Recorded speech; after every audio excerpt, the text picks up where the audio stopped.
The the dynamic discussion between the two presenters will cover, the presenters on your screen will cover various topics about team teaching, including the evolution of ALT roles, common ALT backgrounds and motivations, going beyond language teaching, and creating better chemistry.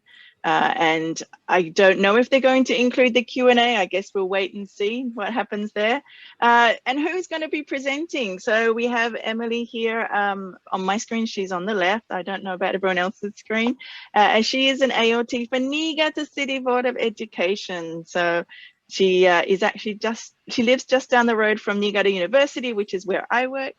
She's originally from Kuala Lumpur in Malaysia. And she on her Facebook page, she has a lot of food pictures and they look so yummy. And her passion for teaching has stemmed from her volunteer work where she taught refugee children, and she currently is teaching in elementary and junior high schools. Her interests include teaching young learners and music and language acquisition. And then we have Jackson, yay. So Jackson is a specially appointed lecturer at Toyo University in Tokyo. His teaching career started 9 years ago as an ALT, and he is involved with JALT as the chair of the Diversity and Equity Committee, as well as a former GIFU chapter president. His research interests include intercultural communication, teacher education, and the Japanese English education system, which is pretty much exactly the same interest that I have. So, all right, nothing more from me. Looking forward to the presentation. Take it away. Hi, everyone. I'm Emily. Yep, I'm Jackson. And Jackson, as Claire mentioned, thank you for the introduction. And yes, I will share my food with you. Don't worry, Claire. All right. So it takes two to tango. As everybody knows, you don't do tango alone. And in today's presentation, we have a few things to address on our agenda. So the first one is actually about the evolution of the roles of ALTs. How has that been since a couple of years ago compared to now? And also, what are some of the ALT background and motivations in the schools? All right. After that, we're going to talk about how to create better chemistry between the two teachers. Right? They're working as a team, but in order for a team to work, chemistry is really important. So we're going to give some tips and practical advice on that. And after that, we're going to talk beyond language teaching. We're going to discuss what is more than that. And if we have time, and we're going to do our best to save time for Q&A. So if you have any questions, please note them down and save them for the Q&A session so that we can share some ideas and have a very engaging discussion. Thank you. So hopefully we can get to the Q&A. But before that, we would like to just ask this question, like, who are these people? I don't know who this person is. So yeah, I'm not 100% sure. I think it's Jackson, right? As mentioned in the introduction. I started here as an ALT, and I started teaching at elementary school levels first. Eventually, after I moved to GIFU, I started teaching at junior high as well. And I've been an ALT for about 4.5 years. And honestly, I still love and miss the job of an ALT very much. So, which is why a lot of my research and presentation topics are related to young learners. Emily, who is my partner? Who is this other person? Okay, so I'm Emily, and I am an ALT in Niigata City, as Claire has mentioned. I've been an ALT for coming to 3 years right now, and it's not as long as probably most of you might have been in the teaching scene in Japan, but it is a very interesting time to be an ALT right now during a pandemic, during the change in the curriculum, seeing how students are evolving. We've seen so many presentations today, for example, with Nick and ICT skills, because you're talking about how your students have new things to adopt. So it's a very interesting time to be in the classroom. So the two of us here decided to come together and talk a bit about our experiences, both from the past and currently, as what we've been going through. And before we get started, I would like everyone to pull up the chat and type your title, as in what are you, what's your affiliation right now? Are you a teacher? Are you a lecturer? And also what you think are the roles of an ALT. please type in the chat. There are no right and wrong answers. We're not going to judge you. We're not.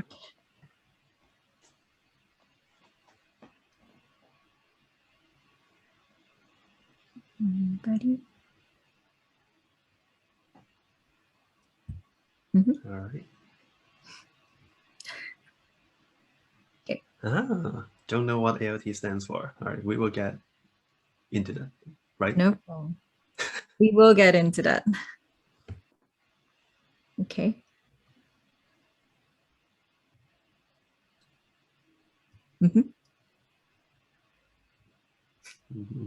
Yep, teacher. English language teacher. Yep, sure.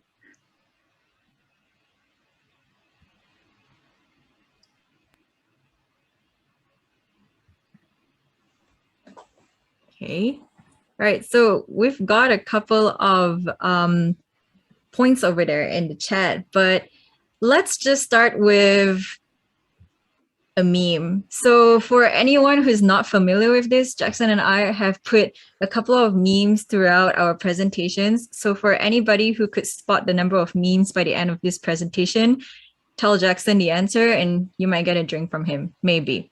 So that is not true. So we're talking about assistant language teachers, and assistant language teachers have various roles in Japan. But Jackson, what do you think assistant language teachers or ALTs do in the classroom? Yeah, that is a really, really good question. When I first came to Japan, I took it at face value. I thought, okay, assistant language teachers, of course, and assistant, right? Because that's what the title says. But after I started working, I realized, no, there's a lot more to that. I realized, okay, well, you know, being an assistant, that's one, but I was also I was a clown in a way, because I like to make students laugh. I was a rock star because the moment I walk into the classroom, the students would go crazy. Yeah, we got Jackson Sensei today. So there's a lot more than just being an assistant. But of course, if this was a job interview, I'm not going to mention, oh yeah, I got experiences as a clown and a rock star. The four roles that I identified during my time as an ALT. Number one is teaching assistant, right? My job is there to help the JTE or the homeroom teacher or the max teacher in whatever way they want. At the same time, I was a language teacher, right? I would be there to, well, my job there is to teach English and to help with that specific language. Also, I forgot which one we got next.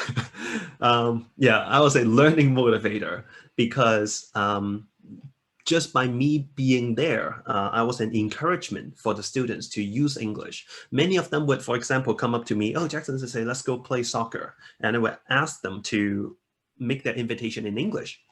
That becomes a motivation for them to speak English with me. And the fourth one was cultural ambassador. As someone from born in Hong Kong, but also from Canada, I was very often asked to introduce my hometown or my home countries to my students. So I would talk about my elementary schools in Canada, for example, and what Christmas is like in Canada, for example. Yeah, so those are the four roles. It's not just being an assistant. Emily, what do you think? I actually think right now, these are also the four roles that I have in the classroom. So being an assistant involves you helping the main Japanese teacher in the classroom to show that you're providing some kind of help to the teacher, that you're providing support to the students as well. That's a very important role in the classroom. And also, of course, being a language teacher, because you're coming in to the classroom to show that you're understanding this language and you can actually teach your students this particular language that you've been speaking for quite a long time. And of course, Jackson, like my students get excited when they come to class and they're like, wait, are we getting Emily Sensei today? That's a very motivating thing for me as well in the classroom, because the kids would be so excited when they see like both, you and I, when we go to our classes. And that's pretty much one of the reasons why I wake up in the morning for my students.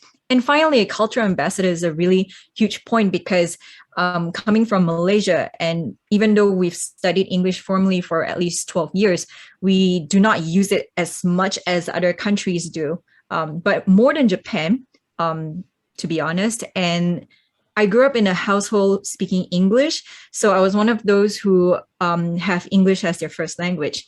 But currently, in the teaching context that I have, I would also say tech support. Did you have that when you were in ALT, Jackson? Tech support when I was in AOT. Yeah, I mean, I was in AOT until 5 years ago, and the teacher often don't know how to use the CD player, so I would help them with the CD player. You know, we got a TV in the classroom, and there's that projector where you can put the physical book right under the projector and to show things on TV. Yeah, I mean that's the tech support you're talking about, right? You mean the dictionary that you can't use and you put the projector on there? Yeah, Yeah. I've seen that happen before. So that kind of tech support. But that's something that we used to do until April 2021 this year. And some of you who might have heard Nick's presentation as well, each student now has a device. So coming into a classroom and be able to support your students with how you can use a device, it's something very important for you to also work with your teacher, which I will be talking more about later. Yeah, But in the Emily, classroom, yes. sorry, just a question. So, because you're putting it on this slide, why do you think it is the ALT's job, from your experience, why are the ALTs the tech support? Oh, generally speaking, in my experience, most ALTs come from the net generation, or rather those you call millennials these days, at least in my context. I do not speak for everybody else. This is in my context here. And a lot of us come from a background where we know how to use these pieces of technology. We own at least two of them, I would say. You have a phone, you have a tablet, you might have a computer. Yes, of course, we all have those devices. And now our students need to learn how to use it. And when you know how to use that, you should be transferring that knowledge and helping your students to do that with your teacher in the classroom as well. So I think ALTs have a really important role in the classroom and not just being an assistant in general. And with that being said, are ALTs actually T1s or T2s, meaning the main teacher or the second teacher? So we don't even have a standard procedure on how much ALTs do in the classroom. Sometimes you can take a lesson for like 30 minutes. Sometimes you just do warm-ups. Sometimes you don't even do anything at all. So it really depends entirely on a few factors. For example, it depends on your JTE. They can be both the T1 and the T2. And this is something that requires a lot of communication with your JTE and the ALT. And as teachers in the classroom, the first thing you need to ask is, what do you want to achieve in your class with your paired teacher? What is it that you're trying to do in the classroom before you even start going to dividing the roles? And it really depends on your experience because different ALTs get different JTEs from all sorts. You have JTEs who are very stuck to lesson plans. You have JTEs who are like, yep, you can do anything you want. Those are so many different spectrums, and it really, really depends. Right, Jackson? Very much true. And it's quite unfortunate that traditionally, and a lot of teachers, in a way, they were trained that way, that if they're in junior high schools, the JTEs would always be the T1. And the ALTs would be T2. But back then, before there were max teachers, the homeroom teachers who were not specifically interested in English necessarily, in elementary schools, the ALTs would be the T1s and the homeroom teachers would be T2. But that is quite a narrow and limited view. Emily, like you said, they can be both, depending on what they're trying to achieve. For example, if they're practicing pronunciation with students, having the ALT being the one practicing it with the students, they could be a very good model for the students in terms of the pronunciation. But letting the Japanese teacher, the Japanese team teaching counterpart practice pronunciation, they can be a role model of what students can achieve, right? As also a Japanese learner of English. Another example is for doing speaking tests, doing evaluation, by having the ALT evaluating the students because of the rock star effect, being the a reason for students to use English. Often students might be more excited because they're talking with the ALTs. But on the other hand, if they are trying to make the students feel more comfortable, maybe the JT would be a better person to do the evaluation. And more importantly, if the JTE has to write report cards and they have to write the results and feedback, it might be better just to let the JTE do it. Yeah, Emily, is that your experience as well? Actually, my JT and I sometimes share the weight. For example, the both of us would be evaluating students and not just one of us doing it while the other person conducts the speaking test. And I think that it is also fair because students get two opportunities to be able to practice and do their speaking with two different teachers.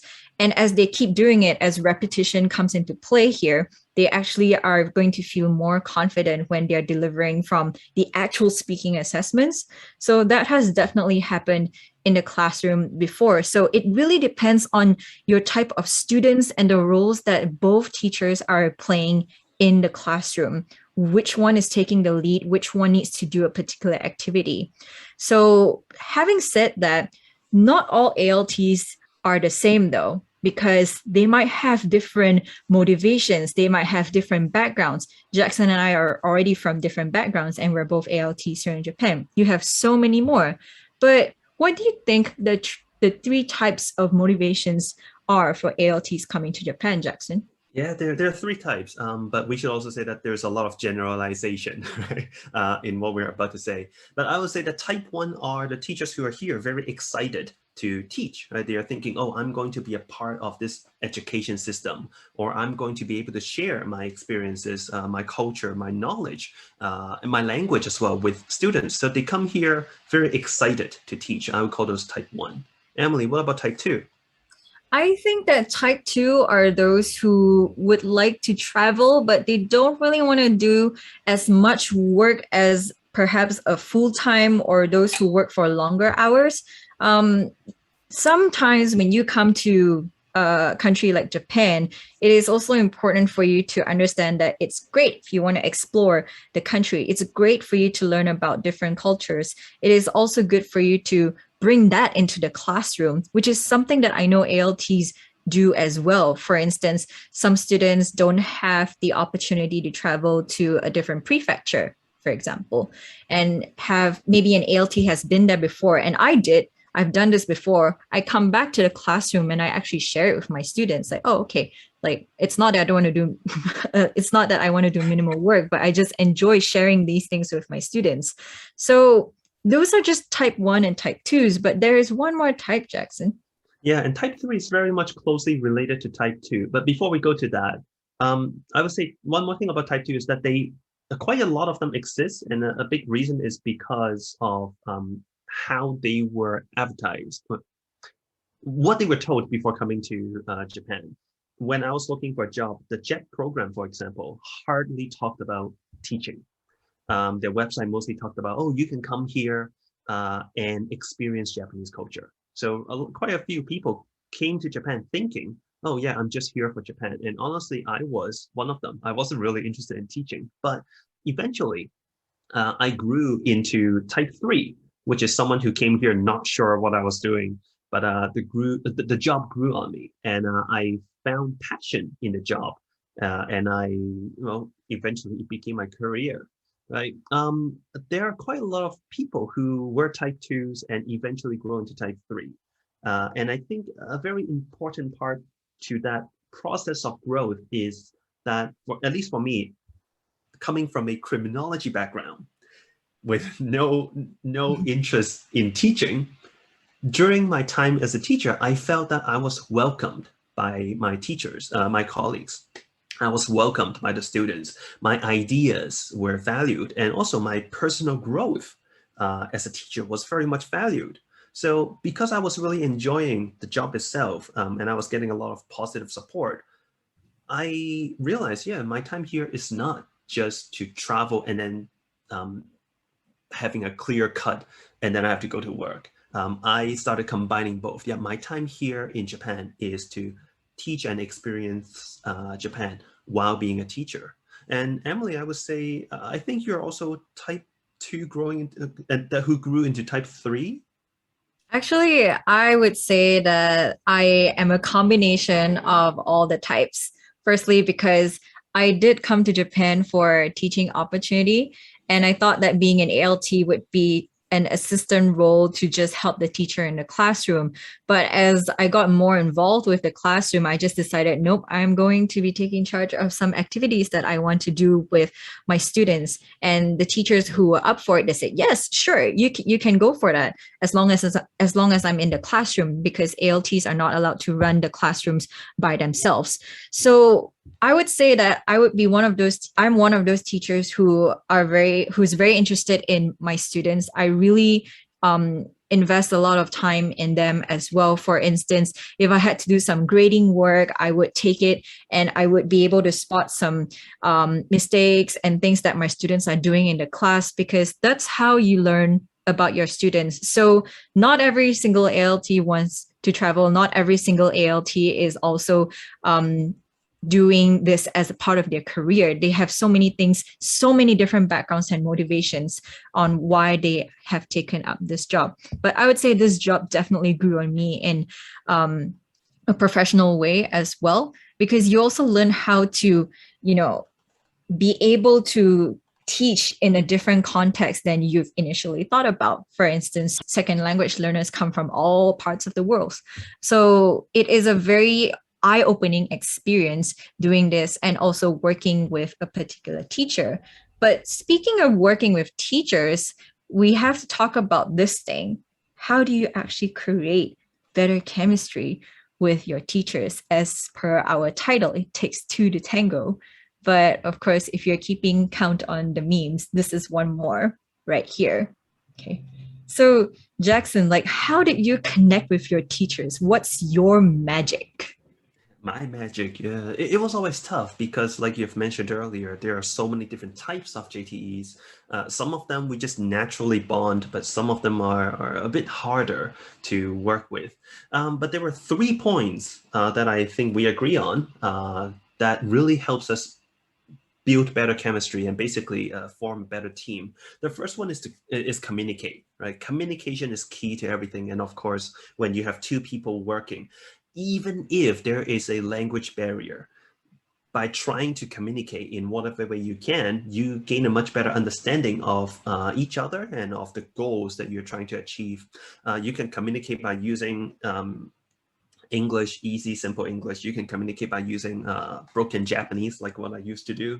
I used to also communicate with pictures. I would gesture and I would demonstrate ideas. And by communicating, we had a much better understanding of each other. And sometimes people would tell me, oh, but Jackson, the JTEs are so busy, they can't really communicate. Well, at the very least, please try to make yourselves available so that when they can, they know that you're open to communicate. So I think that is point number 1.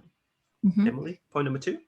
Okay. And of course, being flexible is something that we need to consider, and not just one of the teachers, but both of them. And this is something that I learned the hard way a lot while being in ALT, particularly because I was given a lesson plan and an idea and a schedule before I started one of my earlier lessons that I first started with.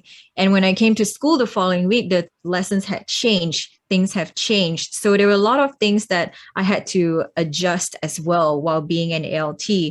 And to be very honest with everyone here, sometimes those things are inevitable.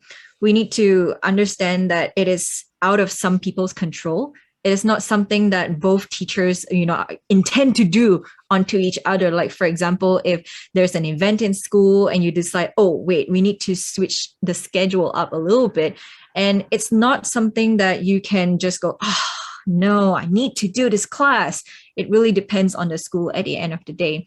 So being flexible with your plans and being able to have a JTE who's also flexible is something that would work very well together in the classroom. I have JTEs who are just able to do lessons like on the spot together, because they do work together with ALTs a lot better, as opposed to here, do this, done.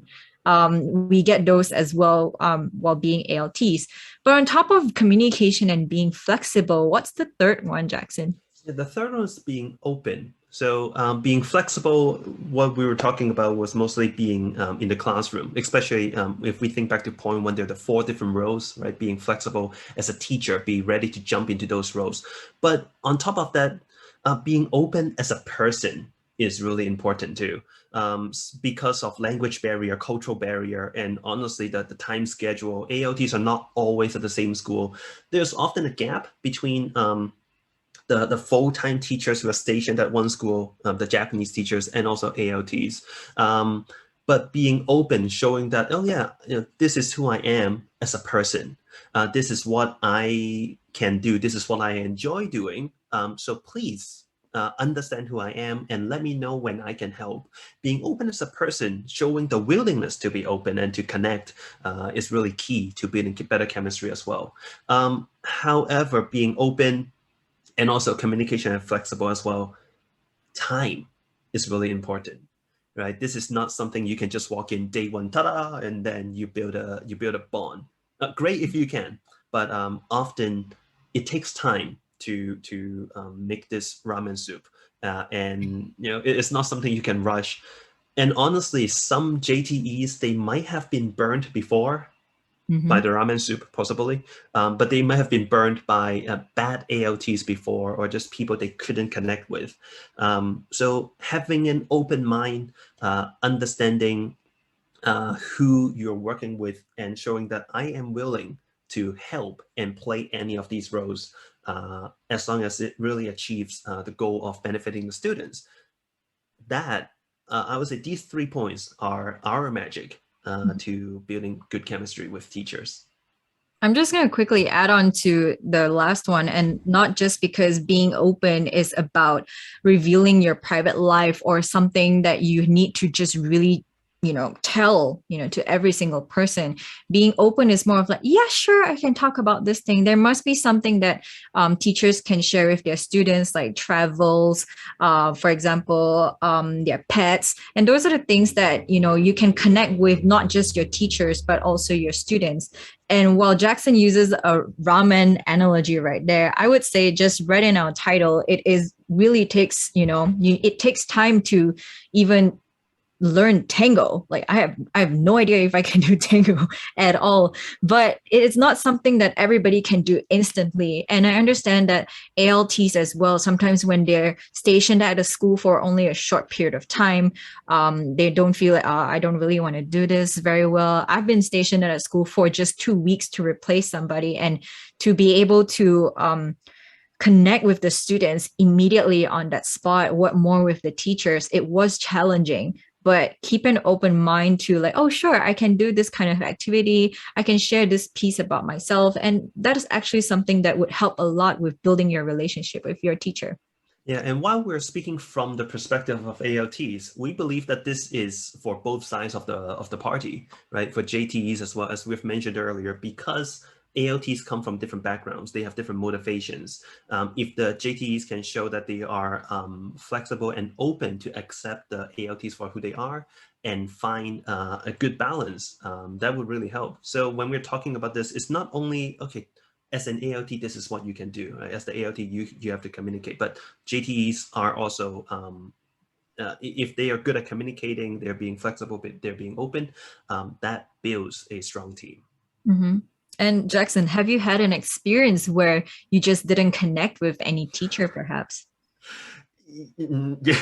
Yeah, there were some teachers who, for me as an ALT, sometimes I have a lot of ideas. And there was this one teacher who also got a lot of ideas, and she cared a lot for her students.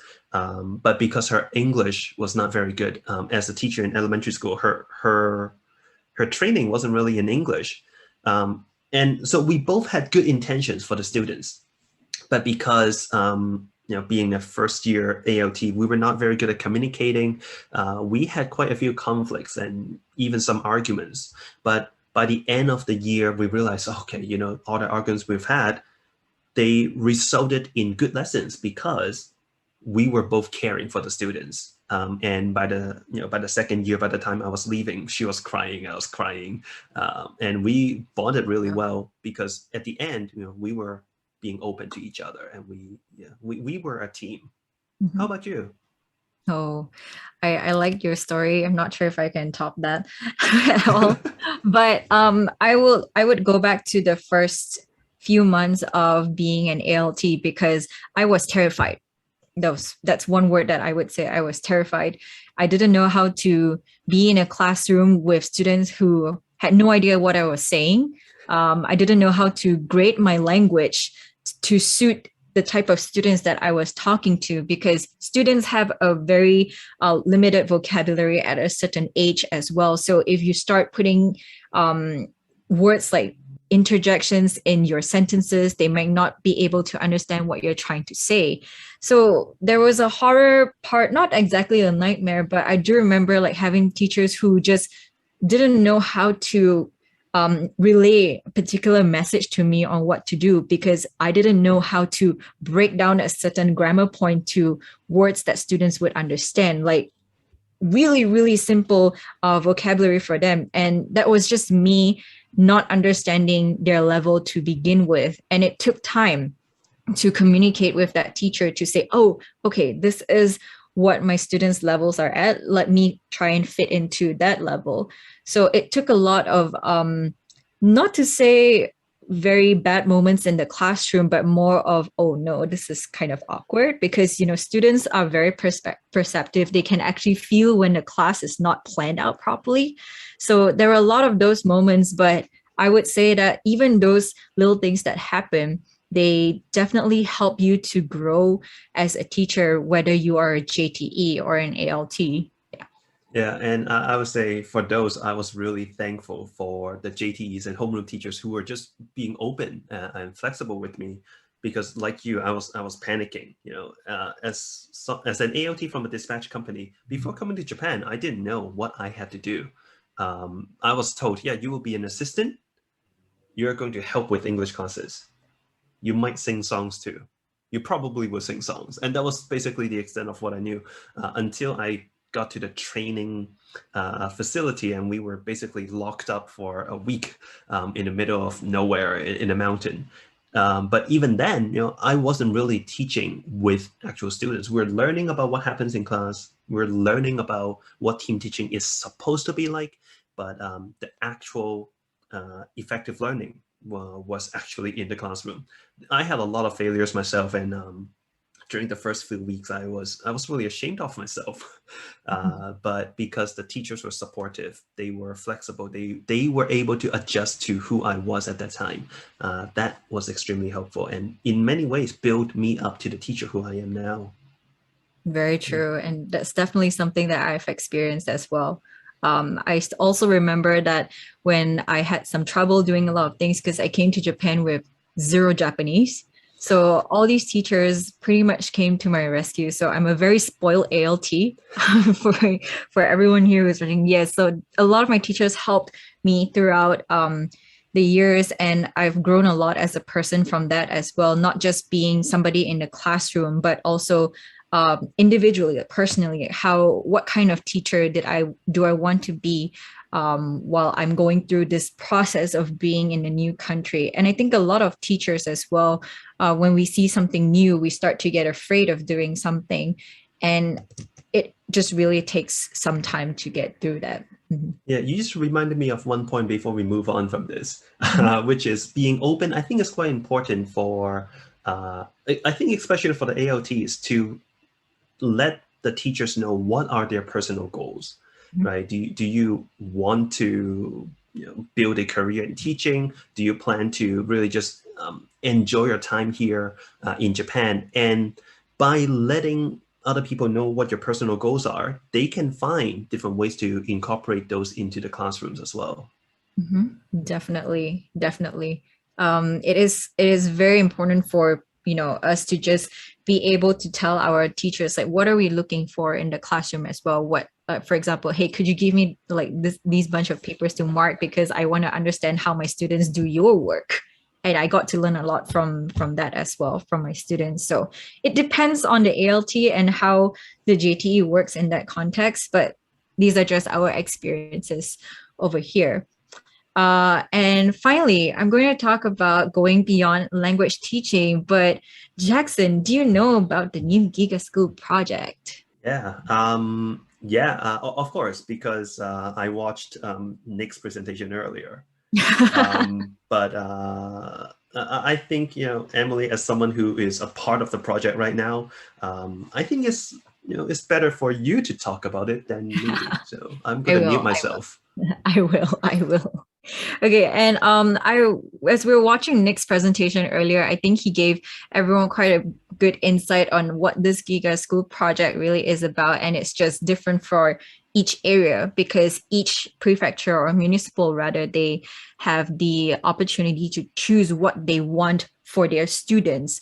And team teaching right now, at least in my context, has changed a little bit, going back to the point where I said earlier on how generally speaking, and also some ALTs who are from the net generation, who are millennials, they are more familiar with pieces of technology like using the iPads or Chromebooks. Not sure what other tablets are there in the other schools in different areas, but I noticed that team teaching right now has already become an ICT class where the teachers have to learn how to work together to support their students. For example, if you're getting your students to use a translator in class, for example, what is the role of the JTE? What is the role of the ALT?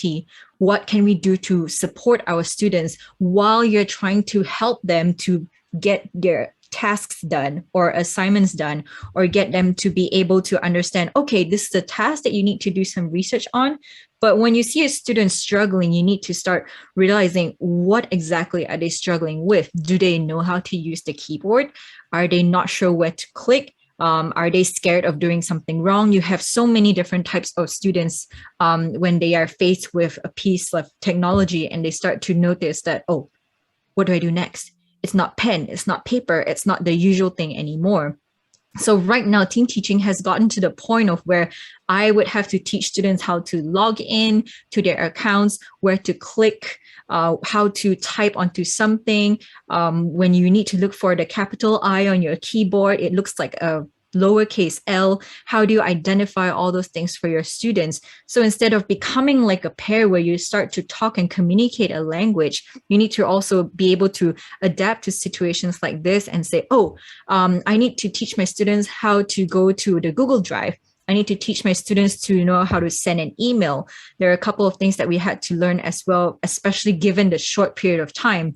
So the previous 3 points that we were talking about earlier would help a lot in this situation as well. So the whole Giga School project here has changed the way that you do team teaching just a little bit, in the sense that now technology and being able to foster these ICT skills into students, it is something that we need to be prepared for. I mean, back in the day, Jackson, like, did you use an iPad in your classroom or a computer? We had a very slow laptop that would always freeze, and iPads and phones that I had, we were not allowed to bring them into the classroom, especially for, I think, many dispatch companies. They wanted to be careful, so they would say, ALTs, never bring your phone into the classroom. So technology was, very limited or maybe even restricted. So it's quite different. Wow, okay. Because sometimes my phone becomes a saving grace in the classroom. For example, you have 5 minutes left. What do we do? What do we do? Okay, let's pull up this video that we saw last week on a song that we wanted to revise, and we would use that in the classroom to fill up some time. Not just any random video, but something that they can remember or pick up a target language from. So those pieces of technology have become like a very automatic thing that I would go to whenever I needed to fill in some time in the classroom, because previously we would have to prepare lots of materials with the teachers. So as long as we are, both the JTE and the ALT, if they're quick to move to that piece of technology and know exactly what to do, that would work a lot in the favor of the classroom. Yep. Yeah, and coming back to what we've been talking about earlier, since I'm not, working with those dispatch companies anymore, I can say I used to bring my laptop into class, because I would always tell the teachers ahead of time, this is what I can do. This is what we can do for the students. So even though technically I'm not supposed to, and the company doesn't want us to, if you think, talking to the JTEs, if you think this is helpful, I'll be very happy to use this in the classroom. And more often than not, because of the communication and the trust that we have built over time, they would say, yeah, please, Jackson, bring whatever you think is suitable. But again, that takes time and that trust building. And also, well, I'm not encouraging ALTs to break rules, but this is just a demonstration of what trust and good communication can achieve. I will repeat what Nick said earlier as well, though. If you don't do it, nobody else would. Look at us now. We're all bringing laptops to our classes. So I think times have changed a lot in the way of how we support our students these days, and what kind of technology that we can actually bring into the classroom to do that. As much as they are more concerned about privacy and whatnot, it is still something very, very controlled. Teachers can see what time you log in. Teachers can also have a copy of your password so that they can, monitor anything that goes on in the classroom, especially to avoid any cases where students are not behaving properly online as well. So those are really important things that we have to do right now as ALTs. And it's really great to be working with JTEs together and for the betterment of our students, and be able to share all these knowledge and skills that we've been collecting in the past couple of years of, online use. Yes, Jackson. And Emily, I think one thing that is also quite important to what you're saying too is that you are a person with all those experiences. And one of the benefits of ALTs is that often we go to more than just one school. So you are not just sharing those experiences with that one school. You're actually sharing experiences from other schools from school A to school B to school C, and you're spreading them around in many ways. ALTs, we're kind of like spies. Making it sound like we're doing some top secret work over here, and it's all reviewed online right now. So yes, it's very true that we also share the ideas across from different schools, because ALTs are always seen as banks of information. And the most common question, can you guess the most common question I get from my teachers to me, Jackson? How old are you? That's from my students. Right. That's from my students. Yeah, the most common question that I get from my teachers would be, where's this teacher at right now in the textbook? Have they finished this unit? Are they done with this lesson? How far am I ahead from your teachers, or how far behind? I get those questions all the time from my teachers. And sometimes it feels that they get this piece of information and they just want to know. And it would be very helpful for them to see where this teacher is at, what they're doing as well. And I share with permission, not being a spy right here. I share with permission whether these materials can be used by other schools and other students as well. So that kind of connection that ALTs have with schools is really important. Yeah, for me, when I was in ALT, one really cool role I was in was that I was working with this junior high school.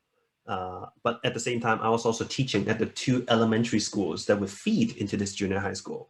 So very often teachers would ask me, or I would actively tell them, oh yeah, they might ask me, Jackson, have they done this at the elementary school? Because I want to do it with the junior high school first year students. But if they've done it before, then maybe we can skip certain parts. And I would tell them, yeah, they did that because I did it with them last year. Or they might go the other way. Oh, Jackson, what do you think will be really important in maintaining student motivations when they go into junior high school? So being the ALT who could see beyond my one school, that was extremely helpful. It kind of feels like they were at war, not in a bad way, but they were like, hey, what is their strategy? Because we want to know. It was quite fun. In a good way, good way. Yes. Yes. My teachers are not trying to tear each other down, not at all. And with that being said, here's one final meme. That's all our points, right, Jackson? Yeah, we're done. Yeah, we are done with our points. No, we promised one thing earlier. We said that we would take Q&A. There we go. Okay, now. and we do have time for Q&A. At the end, we would like to keep maybe 3 to 5 minutes for ourselves to wrap up. But in the meanwhile, we would like to take questions from anyone. You can type them in the chat, or you can just unmute yourselves and talk to us.